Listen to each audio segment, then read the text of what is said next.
दोस्तों वैसे आज के समय में हमारा इंसानी शरीर इतना ज्यादा ताकतवर तो नहीं है, लेकिन हम इंसानों के तेज दिमाग की वजह से हम इंसान लाखों सालों से इस पृथ्वी पर राज करते हुए आ रहे हैं। लेकिन दोस्तों ये ग्रह हमेशा से इंसानों के राज में नहीं था, बल्कि पुराने समय में इन सभी चीजों की कंडीशन बिल्कुल अलग थी, क्योंकि कई करोड़ों साल पहले बड़े बड़े डायनासोर्स का राज हुआ करता था। जी हाँ दोस्तों, आज की शानदार वीडियो में हम इन्हीं चीजों के बारे में जानने वाले हैं कि आखिर कहाँ गए बड़े बड़े डायनासोर और आखिर हम इंसानों की उत्पत्ति कहाँ से हुई। लेकिन दोस्तों मैं इस वीडियो की शुरुआत करने के पहले आपको बता दूं कि ये वीडियो मेरा पहला लॉन्ग वीडियो होने वाला है, जिस वजह से मुझे लॉन्ग वीडियो में आपकी सपोर्ट की जरूरत है। तो दोस्तों मेरी वीडियो को एक शेयर करके मुझे थोड़ा सा सपोर्ट कर दीजिए, ताकि मैं ऐसे ही शानदार लॉन्ग वीडियोस आपके लिए लाता रहूं। चलिए वीडियो को आगे बढ़ाते हैं। दोस्तों ये बड़े बड़े डायनासोर इस धरती पर 24 करोड़ 50 लाख साल के आसपास पाए जाते थे। ये सभी बड़े बड़े डायनासोर रेंगने वाले जीवों के वंशज थे। और दोस्तों मैं आपकी जानकारी के लिए बता दूं, डायनासोर्स ने हमारी धरती पर 18 करोड़ साल के आसपास राज किया था, क्योंकि दोस्तों यही ऐसा टाइम था जहाँ पर इनको खत्म करने वाली ऐसी कोई भी प्रजाति मौजूद नहीं थी जो कि इनको मारकर और खाकर विलुप्त कर सके। लेकिन दोस्तों इस धरती पर एक दिन ऐसा भी आया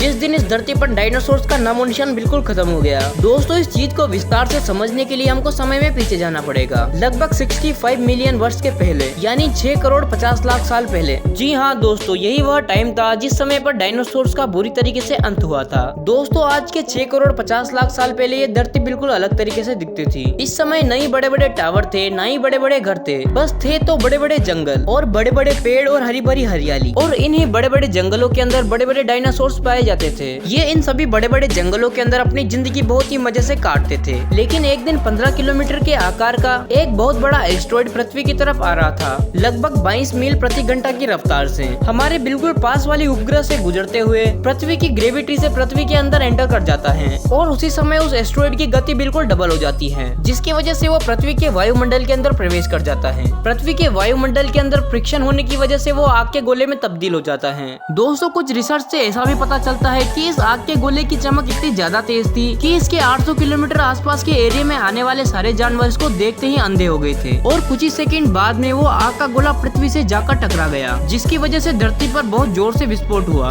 दोस्तों मैं आपको बता दूं, ये विस्फोट इतना ज्यादा तेज था कि पृथ्वी पर पाए जाने वाले कई सारे मेटल एक सेकंड में उछलकर अंतरिक्ष में पहुंच गए। साथ ही इतने खतरनाक टकराव की वजह से 180 किलोमीटर चौड़ा और 120 किलोमीटर बड़ा खाई सा गड्ढा बन गया। और इस गड्ढे से भी ये अंदाजा लगता है कि ये टकराव कितना ज्यादा खतरनाक था। इस आग के गोले के अंदर इतना ज्यादा रेडिएशन था कि इसके आसपास के जानवर एक सेकंड में जलकर भस्म हो गए। और इसी वजह से पृथ्वी का तापमान 150 डिग्री सेल्सियस के आसपास पहुंच गया। इसी वजह से जो जानवर विस्फोट से दूर थे वो भी ज्यादा तापमान होने की वजह से मर गए। और वहाँ पर इसी वजह से बड़े बड़े भूकंप और तूफान और सुनामी आने लगे, जिसने धरती पर बचे हुए डायनासोर्स को वैसे ही मार दिया। लेकिन अभी भी आसमान में उड़ने वाले कुछ डायनासोर जिंदा थे, क्योंकि आसमान में उड़ने की वजह से वो धरती के खतरे से बिल्कुल दूर थे। लेकिन पृथ्वी ने इनको मारने का उपाय भी निकाल लिया था। दरअसल तेज टकराव की वजह से जो धातु आसमान में उछली थी वो 50 से 60 मिनट बाद में आग के गोले बनकर वापस आने लगी थी, या कहा जाए तो धरती पर वापस गिरने लगी थी। ये नजारा देखने में कुछ ऐसा दिखता था कि जैसे पृथ्वी पर आग की बारिश हो रही हो। और इस आग की बारिश की वजह से हवा में उड़ने वाले डायनासोर्स भी मर चुके थे। इन सभी के साथ धूल का बहुत बड़ा तूफान 20,000 किलोमीटर पर आवर की रफ्तार से पृथ्वी की तरफ आ रहा था,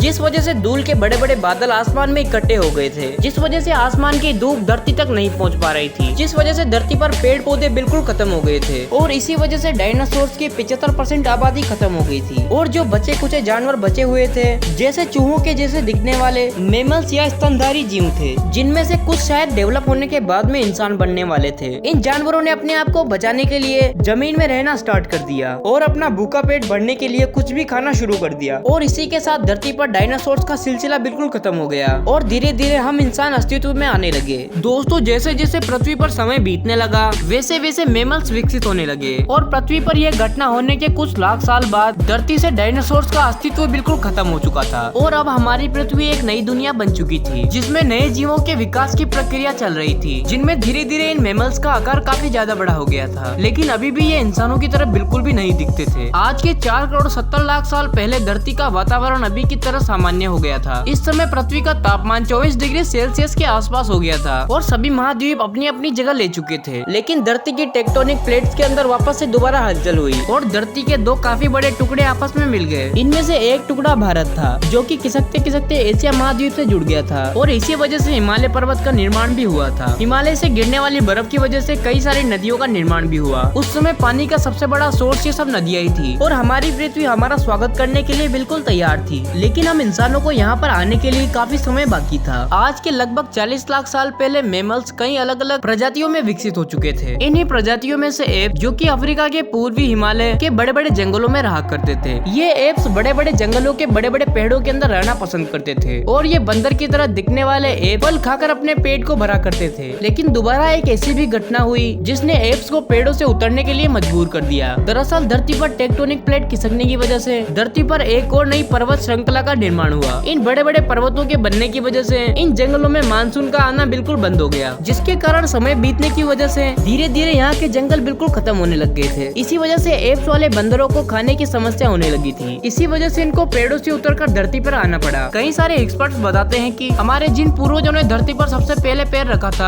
उनका नाम आर्टिपिकेटस रिमेटस था। इनके शरीर की लंबाई 4 फीट और दिमाग बस 2 साल के बच्चे के बराबर था। शुरुआत में ये सब जानवर 4 पैरों पर चला करते थे, लेकिन हजारों सालों तक विकसित होने की वजह से ये 2 पैरों पर चलना सीख गए। समय के साथ इनके दिमाग का विकास काफी जल्दी होने लगा था और ये सभी जानवर पहले से भी ज्यादा समझदार हो चुके थे। ऐसे ही इन्होंने पत्थर से हथियार भी बना लिए, जिसकी वजह से इनके लिए शिकार करना काफी ज्यादा आसान हो गया था। इसके बाद में हमारे पूर्वजों ने आग की खोज कर ली और आग पर सही तरीके से नियंत्रण पाला भी सीख लिया। आग की खोज हमारे पूर्वजों के लिए काफी बड़ी खोज थी, क्योंकि ये उन्हें सर्दी में गर्मी और अंधेरे में प्रकाश दिया करती थी। और उसके बाद में इन्होंने मांस को कच्चा खाने की जगह पकाकर खाना शुरू कर दिया और इसका फायदा यह हुआ कि इनके लिए मांस को खाना और पचाना काफी ज्यादा आसान हो चुका था। और जो ताकत मांस को पचाने में खर्च हुआ करती थी वो ताकत उनके दिमाग को विकसित करने लगी। और उसी के बाद में हम होमो इरेक्टस प्रजाति का विकास हुआ। यही वो प्रजाति थी जो अपने झुंड के साथ रहना जानती थी और अपने परिवार के साथ रहा करती थी। और साथ ही में उन्होंने अपने परिवार को बताने के लिए अलग अलग तरीके की आवाजें निकालना भी शुरू कर दिया था। और ऐसे ही अलग अलग भाषाओं का निर्माण भी हुआ और भाषा ही वो निर्माण का आखिरी प्रोसेस था। और फिर 2 लाख साल पहले ही हम होमो सेपियंस बने और यह वही समय था जब हम सबसे ज्यादा समझदार हुआ करते थे। और यही वह टाइम था तब इंसानों ने सभी जानवरों को अपने विकास में पीछे छोड़ दिया और हम इंसान सबसे कमजोर होते हुए भी सबसे ज्यादा ताकतवर हो गए। और दोस्तों तब से लेकर अभी तक हम इस धरती पर राज करते हुए आ रहे हैं। धीरे धीरे इंसान और भी विकास करते गए और आज जब 2024 में मैं ये वीडियो बना रहा हूँ, इस समय में विकास की सीमा काफी हद तक पहुँच चुकी है। तो दोस्तों आपको ये वीडियो कैसे लगी मुझे कमेंट करके जरूर बताना। यही थी डायनासोर्स के अंत की कहानी। दोस्तों अगर आपको ये वीडियो पसंद आई हो तो वीडियो को एक लाइक करना, ताकि मैं ऐसी वीडियोस बनाने के लिए आगे प्रेरित हो सकूं।